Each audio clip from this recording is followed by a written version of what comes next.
Hello students, मैं आपको आज थियोरेटिकली फर्स्ट चैप्टर से बताने जा रही हूँ, जो कि जस्ट इंट्रोडक्शन है आपके कंप्यूटर्स की।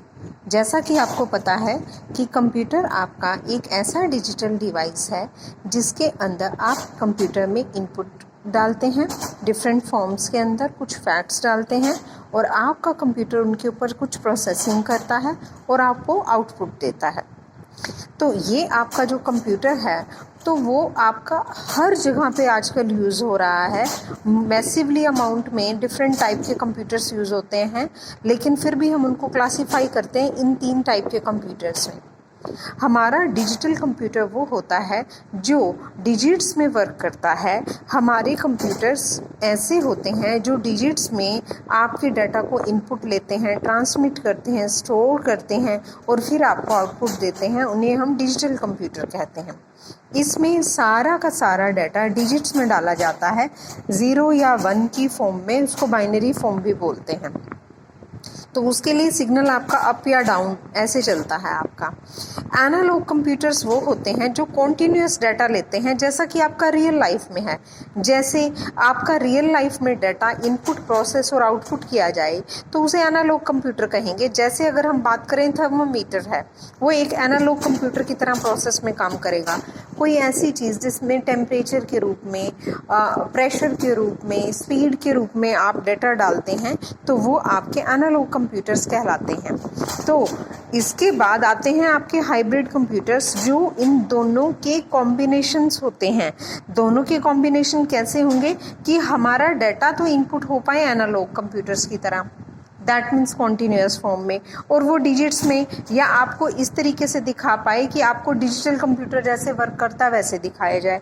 जैसा कि आप देखते हैं आईसीयू में जब आपका पेशेंट होता है तो उसकी हार्ट बीट, ब्लड का प्रेशर, सारी चीज़ें जो डायमेंशंस होते हैं वो एनालॉग फॉर्म में कंप्यूटर में इनपुट किए जाते हैं और आपका कंप्यूटर उनको डिजिटल में कन्वर्ट करके एक स्क्रीन के ऊपर आपको दिखाता है कि इस तरीके से आपकी हार्ट बीट वर्क कर रही है, ऐसा आपका ब्लड प्रेशर चल रहा है। वो आपको नंबर्स में, डिजिटल में कन्वर्ट करके आपको आउटपुट दिखता है। उसके बाद हैं आपके प्रोग्रामर के कुछ मॉडल्स होते हैं। हमारा प्रोसेसर क्या होता है, मेमोरी क्या होता है और इनपुट आउटपुट डिवाइस क्या होता है। हम कंप्यूटर में जब भी कोई डाटा डालते हैं उस पे काम करने के लिए हमारा उसके ऊपर एक तरीके से लगा लीजिए जो ब्रेन होता है, जो वर्क करता है, उसे हम प्रोसेसर कहते हैं। ये आपका सेंट्रल प्रोसेसिंग यूनिट भी कहलाता है और इसके अंदर बेसिकली 2 चीज़ें होती हैं, कंट्रोल यूनिट और एक एएलयू। कंट्रोल यूनिट आपकी सारी की सारी प्रोसेसिंग होती है, उन सब चीज़ों को कंट्रोल करता है कि कोई एग्जीक्यूशन मैंने कैसे करना है, इनपुट मैंने कैसे लेना है, प्रोसेस क्या करना है, आउटपुट में क्या भेजूं, इस तरीके के सारे काम कंट्रोल यूनिट करता है। एएलयू की बात करें तो अर्थमेटिक लॉजिक यूनिट सारे की सारी आपकी कैलकुलेशंस करता है, जो कि अर्थमेटिक कैलकुलेशंस भी हैं और आपकी लॉजिकल कैलकुलेशंस भी हैं। अर्थमेटिक जैसे mathematical calculation, addition, subtraction, division, multiplication etcetera, और आपकी लॉजिकल कैलकुलेशन है जैसे less than, greater than, less than, equal to, not equal to, ये लॉजिकल कैलकुलेशंस हैं। तो इस तरीके की ये कैलकुलेशंस करता है। उसके बाद आ गई आपकी मेमोरी। अगर हम मेमोरी की बात करें तो हमारी प्राइमरी और सेकेंडरी 2 तरह की मेमोरी होती हैं, जो हमारे ब्रेन में, कंप्यूटर के ब्रेन में बिल्ट इन होगी, जो हमेशा अवेलेबल रहेगी प्रोसेसर को, उसे हम प्राइमरी मेमोरी कहेंगे। और सेकेंडरी मेमोरी मीन्स हमने अपना लार्ज स्केल पे डाटा कहीं स्टोर करके रखना है तो हम उसको सेकेंडरी मेमोरी में रख लेते हैं। ये दोनों मिलकर आपके मेमोरी सिस्टम बनाते हैं। अब इस मेमोरी सिस्टम में प्राइमरी मेमोरी में 2 चीज़ें आती हैं, रैम एंड रोम। रैम की अगर हम बात करें तो इसे हम कहते हैं रैंडम एक्सेस मेमोरी, जो कि आपकी अवेलेबल रहती है प्रोसेसर को।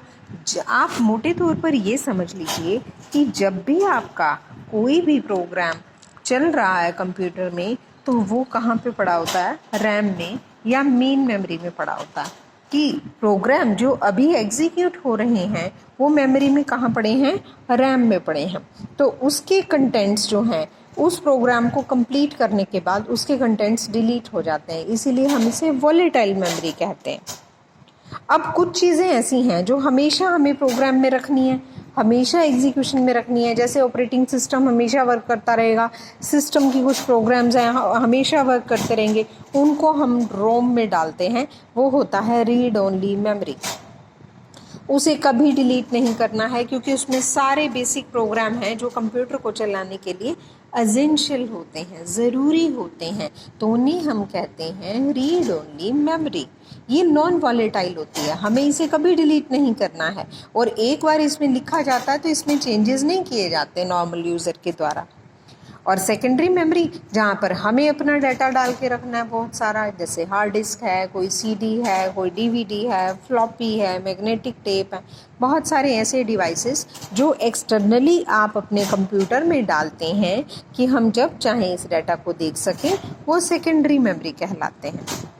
उसके बाद आपके आते हैं इनपुट आउटपुट डिवाइसेस, जो कि आपको मालूम ही है कि कंप्यूटर में कुछ भी डाटा डालने के जो काम आएंगे वो इनपुट डिवाइस कहलाएंगे, और कंप्यूटर ने जो काम प्रोसेस किया है उसको देखने के लिए जो डिवाइस काम में आएंगे वे आउटपुट डिवाइस कहलाएंगे।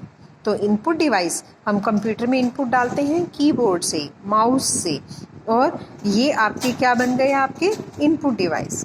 हमने कंप्यूटर में आउटपुट देखनी होती है तो हम स्क्रीन पे देखते हैं, जैसे आपके माउस से या मॉनिटर से और प्रिंटर से। तो मॉनिटर और प्रिंटर क्या है, आपके ऐसे आउटपुट डिवाइस हैं जो आपको आउटपुट दिखाते हैं हमारे कंप्यूटर ने क्या प्रोसेस किया है। हमने उसको देखना है, रिजल्ट को देखना है, उस इंफॉर्मेशन को देखना है, तो हम मॉनिटर और प्रिंटर से देखते हैं। तो ये सारी चीज़ें कोऑर्डिनेशन में जब वर्क करती हैं तो इसको हम इस डायग्राम से समझ सकते हैं। ध्यान से देखिए, माउस और कीबोर्ड इनपुट डिवाइस हैं। इन्होंने जो चीज़ इनपुट ली उसे कहाँ भेज दिया, सीपीयू में। अब सीपीयू में कंट्रोल यूनिट और एएलयू हैं। सेंट्रल प्रोसेसिंग यूनिट ने उस पर काम किया, और काम करते समय मेमोरी सिस्टम में अगर कुछ स्टोर करना था तो कर दिया। और हर समय उसे क्या चाहिए, प्राइमरी मेमोरी चाहिए। जब उसने अपना काम कंप्लीट कर लिया, करने के बाद उसने आउटपुट डिवाइस को भेज दिया, जो कि क्या थे, मॉनिटर और प्रिंटर, स्पीकर भी हो सकता है। तो इस तरीके से ये सारा सिस्टम हमारा वर्क कर रहा है। और अब अगर हम बात करें तो कंप्यूटर की कुछ टेक्नोलॉजीज़ हैं, जैसा कि मैंने आपको कल भी बताया था कि कंप्यूटर सिर्फ बाइनरी लैंग्वेज समझता है, लेकिन हम कंप्यूटर के अंदर कोई भी काम कराना हो, सारी चीज़ें बाइनरी या मशीन लैंग्वेज में या 0101 की फॉर्म में लिखें तो बड़ा मुश्किल हो जाएगा। तो हमने क्या किया, स्टार्टिंग में इस मशीन लैंग्वेज की बजाय हमने कुछ निमोनिक्स, कुछ शॉर्टकट यूज़ करने शुरू किए। उससे हमने एक लैंग्वेज बनाई, उसे कहा असेंबली लैंग्वेज, और एक ट्रांसलेटर बना लिया, असेंबलर, जो हमारे द्वारा लिखे गए असेंबली लैंग्वेज प्रोग्राम को किस में कन्वर्ट कर देगा, बाइनरी में, क्योंकि हमारी मशीन तो अभी भी 01 ही समझती है ना मशीन लैंग्वेज। तो हमने क्या किया कि असेंबली लैंग्वेज यूज़ करनी शुरू कर दी। उसके बाद असेंबली लैंग्वेज में भी हमें कुछ शॉर्टकट याद रखने पड़ते थे, वो भी हमारे लिए मुश्किल हो गया। उसके बाद हमने हाई लेवल लैंग्वेजेस पे आ गए। हाई लेवल लैंग्वेज, जैसे हम सी लैंग्वेज पढ़ रहे हैं, इस सी लैंग्वेज के अंदर हमने बहुत ही इजी स्टेटमेंट्स इंग्लिश की लिखनी शुरू कर दी, जैसे if, else, do, etcetera, do, while, जैसे हम लूप्स करेंगे आगे। तो वो हमारे कंप्यूटर को समझ में आ पाए, उसके लिए हमने डिवाइस यूज़ किया कंपाइलर। कंपाइलर आपके सी, फोर्टन, पास्कल, इन लैंग्वेजेस में प्रोग्राम लिखे जाते हैं जो उनको किस में कन्वर्ट कर देता है, मशीन लैंग्वेज में कन्वर्ट कर देता है। इसी तरीके से इंटरप्रेटर भी क्या होता है, एक ट्रांसलेटर होता है जो बेसिक लोगो इन लैंग्वेजेस में, या फिर एसक्यूएल है, इन लैंग्वेजेस के अंदर जो प्रोग्राम लिखे जाते हैं उनको किस में कन्वर्ट कर देता है, आपके मशीन लैंग्वेज में कन्वर्ट कर देता है।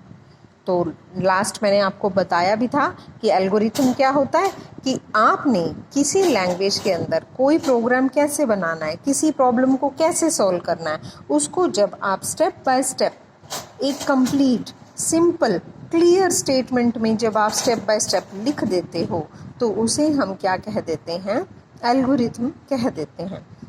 जैसे आपको एग्जाम्पल दे रखा है कि write an algorithm to find sum of two numbers.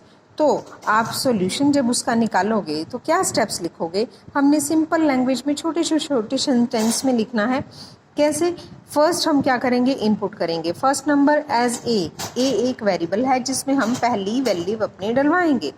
दूसरा इनपुट कराएंगे सेकंड नंबर एज बी और कैलकुलेट करेंगे फिर उनके सम को, तो लिखेंगे c is equal to a plus b. इसका मतलब ए और बी की वैल्यू प्लस होके किस में स्टोर करा रहे हैं हम, c में।